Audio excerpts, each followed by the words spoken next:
Assalamualaikum Ustaz. Waalaikumsalam warahmatullahi wabarakatuh. Ingin bertanya, silakan. Ana urid dan as'al, apakah orang yang hafalannya sedikit boleh jadi imam salat? Mohon penjelasannya Ustaz. Baik, sedikit itu apa? Alif lam mim sudah gitu. Sesungguhnya hafalan Al-Quran itu bukan syarat utama ya dalam hal untuk menjadi imam.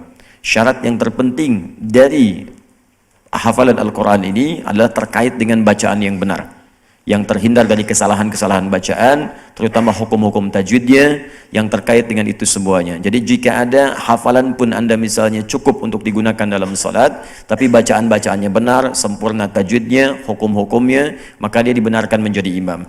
Namun demikian ada skala prioritas untuk bisa menempatkan imam ini adalah sebagai berikut. Yang pertama, jika memang ditemukan yang lebih banyak hafalannya dari yang tadi, maka yang banyak hafalannya dahulukan, dengan catatan yang banyak hafalan ini pun benar dalam hukum tajwidnya ya, terbebas dari lahan, kesalahan dalam membaca, panjang dibaca pendek, pendek dibaca panjang ya, kemudian tebal tipisnya, kemudian juga pengucapan kalimat dengan benar, karena sedikit saja keliru dalam pengucapan huruf itu bisa merubah kepada makna.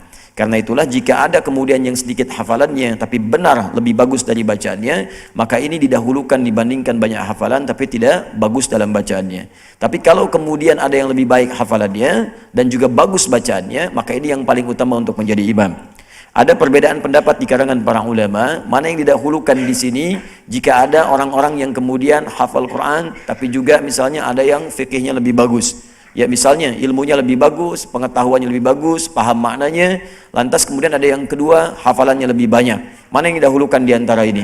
Jadi terdapat perbedaan pendapat. Yang satu mengatakan tetap yang hafal Quran didahulukan, yang lain mengatakan yang fiqih itu yang didahulukan, yang afqah, yang lebih paham hukum, paham makna didahulukan. Tapi catatan yang paling utama dari keduanya ini tetap jika standar bacaannya memenuhi hukum tajwid yang telah disampaikan dan diajarkan oleh Nabi SAW, seperti Nabi menerima dari malaikat Jibril disampaikan dari Allah Subhanahu wa taala, dari Nabi kemudian diwariskan pada para sahabat, dari sahabat kepada para tabi'in sampai dengan kepada kita semua.